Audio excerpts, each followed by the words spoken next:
India has seen its fair share of mighty kings, fierce warriors, and sprawling empires rise and fall over the centuries. But even among all those legends, one leader stands out in a completely different way. We're talking about a man who rose from the rugged, unforgiving mountains to completely rewrite the course of history. He did it not just with brute force, but with immense courage, incredibly sharp intelligence, and an unbreakable vision of self-rule. Welcome to this explainer.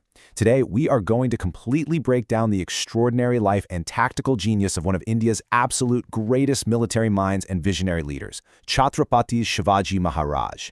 We're going to explore exactly how a young boy, born into a time of absolute crushing chaos, managed to grow into a leader whose name still echoes with intense pride centuries later. It's a pretty fascinating question, right? Because when you really think about the sheer scale of the opposition he faced, it honestly sounds impossible.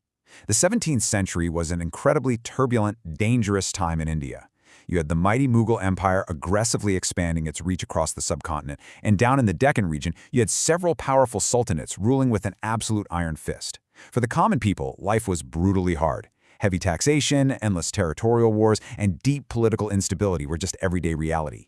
And yet this incredible story of resistance doesn't start with a massive, established army. It starts with a 16-year-old boy who, alongside a small group of loyal mountain warriors, captured his first fort and sparked a revolution that shook those massive empires to their core. So how exactly did he pull that off? Well, here is our roadmap for today's explainer. First, we'll look at his foundational vision of Swarajya.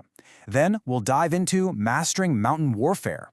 Third, we'll see exactly how he went about outsmarting the Mughals. Fourth, we'll cover the crown Chhatrapati. And finally, we'll wrap up with his enduring legacy. All right, let's jump straight into Section 1, a vision of Swarajya, and see where this dream of self-rule actually began. To truly understand the man, we actually have to take a step back and look at his roots, specifically his mother. Born in 1630, his father was a highly skilled military commander, sure, but it was his deeply wise mother, Jijabai, who fundamentally shaped his entire worldview.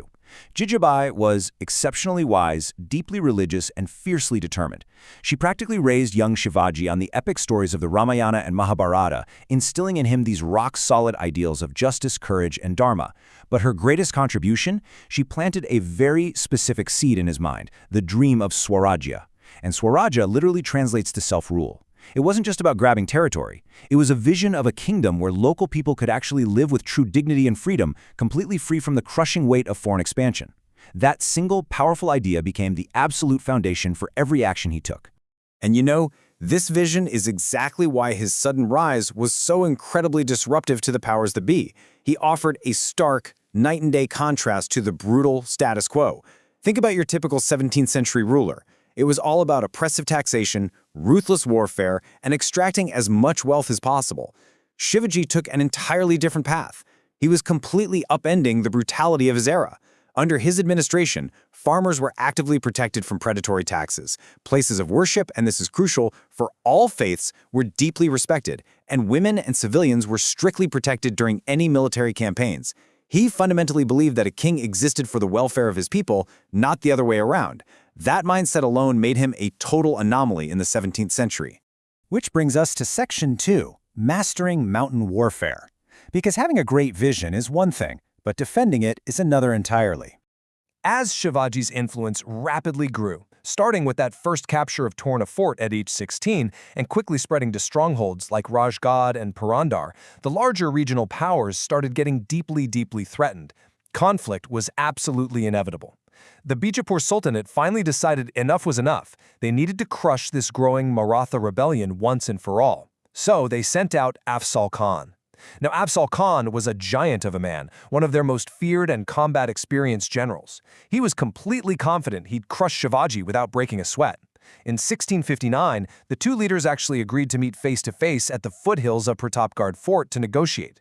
The absolute rule for this parley? Both leaders had to come lightly armed. But Shivaji was a master strategist. He knew exactly who he was dealing with and suspected a deadly trap. So, very quietly, beneath his clothes, he strapped on a suit of hidden chainmail armor. And he didn't just stop at armor. Concealed within his fingers, he brought a deeply lethal, custom-made weapon known as the Wagnok. Literally, tiger claws. You can only imagine how thick the tension must have been at this meeting. When they went in for the traditional embrace, Afzal Khan suddenly launched a brutal surprise attack, trying to crush Shivaji and stab him. But Shivaji was fully prepared. The hidden armor blocked the strike, and he instantly countered with the concealed tiger claws, striking the giant general down right there on the spot. And the moment that happened, it was the signal. Shivaji's loyal Mavalas, his fierce mountain warriors who had been silently hiding deep in the surrounding forests, launched a massive, coordinated ambush. Afzal Khan's huge, overconfident army was utterly decimated.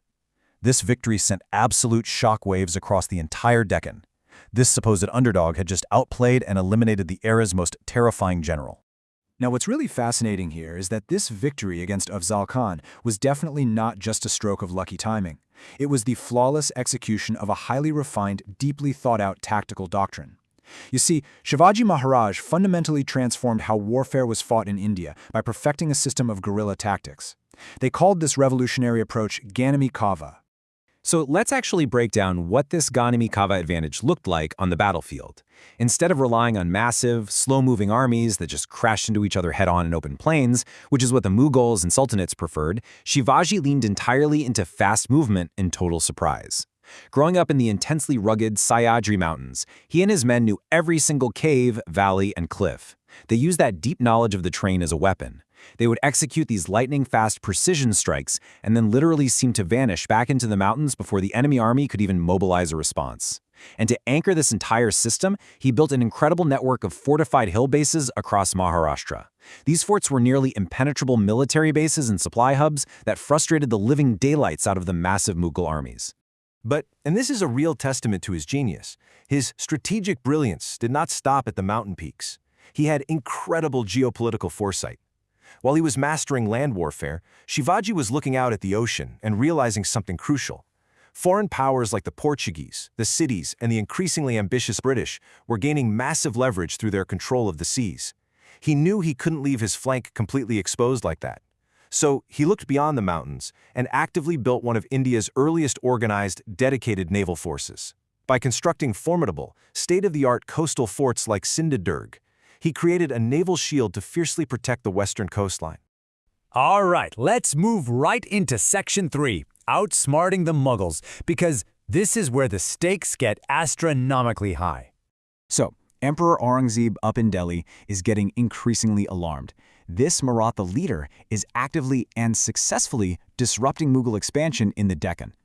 So Aurangzeb starts sending his absolute heaviest hitters to stop him. One of the most famous, almost movie-like confrontations happened with a top Mughal commander named Shaista Khan. Shaista Khan had rolled in, occupied Pune, and with absolute audacity set up his headquarters right inside Shivaji's own childhood palace. I mean, the disrespect, right? But Shivaji wasn't going to just sit back and take that. In 1663, under the cover of a pitch-black night, Shivaji and a very small, highly elite group of soldiers stealthily infiltrated Pune. They bypassed all the heavy Mughal security and executed a daring counterattack, bursting directly into the palace quarters completely unexpectedly. Absolute chaos erupted in seconds. Shaista Khan was severely injured and only narrowly managed to escape out a window with his life. It was a massive, stinging, highly public humiliation for Aurangzeb's forces. And just to drive the point home, Shivaji followed this up by launching a raid on Surat, a wildly wealthy Mughal port city, surgically targeting their economic power without harming the civilian population. It was just brilliant economic warfare. Aurangzeb was furious. Eventually, through sheer overwhelming numbers, the Mughals forced a treaty that essentially required Shivaji to travel to the Mughal court in Agra in 1666. Now, this was supposed to be a diplomatic meeting.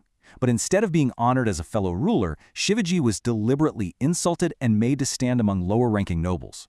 When Shivaji, who tolerated zero disrespect, openly expressed his outrage, Aurangzeb immediately placed him under strict, heavily guarded house arrest. It honestly looked like the end of the line. But this is where we get what I like to call the Agra escape playbook. First, Shivaji fakes a severe, highly contagious illness. Second, as part of his recovery, he starts a daily routine of sending out these massive, heavy baskets of sweets and gifts to be distributed to charity. For weeks, the guards thoroughly check every basket. But eventually, human nature kicks in. They get lazy and stop checking so closely. Then comes step 3, the masterstroke. Shivaji and his young son Sambhaji literally hide themselves deep inside those exact same baskets and are casually carried right past the guards and out the front gates. Step 4, they vanish into the countryside. By the time the Mughals realized the house was empty, he was long gone. That single, breathtaking escape instantly elevated him from a regional nuisance to an absolute nationwide legend. Which perfectly sets the stage for Section 4, the crowned Chhatrapati.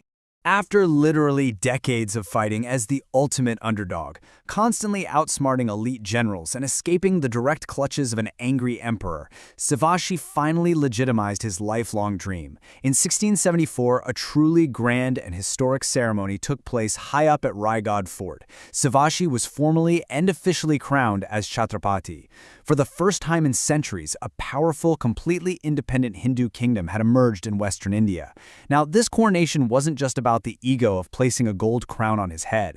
It was a deeply, profoundly symbolic moment. It represented total resistance, a massive cultural revival, and the undeniable physical proof that self-rule and dignity could, in fact, be successfully wrestled away from massive, oppressive empires. 8. That is a very important number here, because his genius was absolutely not confined to just the battlefield.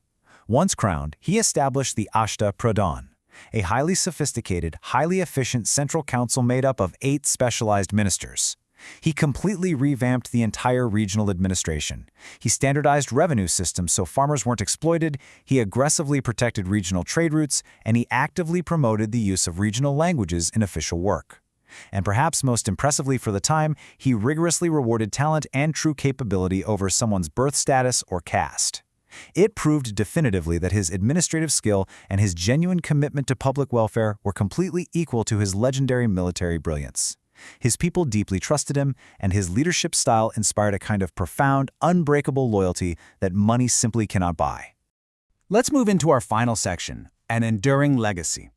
Sadly, a life of literal constant warfare, escaping assassins, and managing the heavy pressures of a newly formed kingdom took a severe toll on his physical health.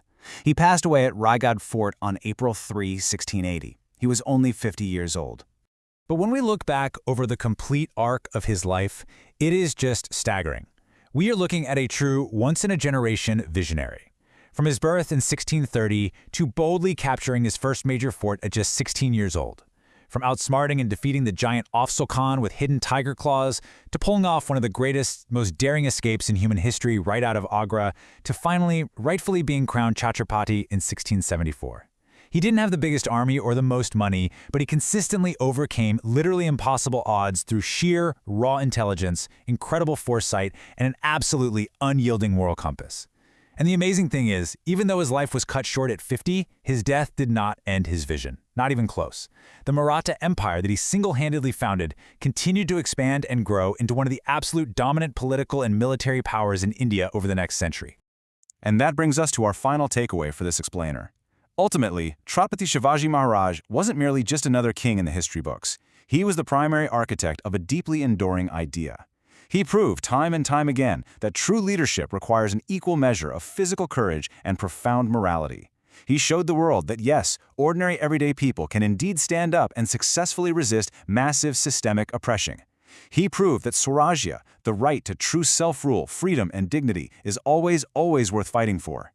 And it leaves us with a pretty powerful reflection to end on. If a teenager from the rugged mountains could find the courage to challenge massive global empires just to protect the dignity of his people, what ideals are we willing to fiercely stand up for today?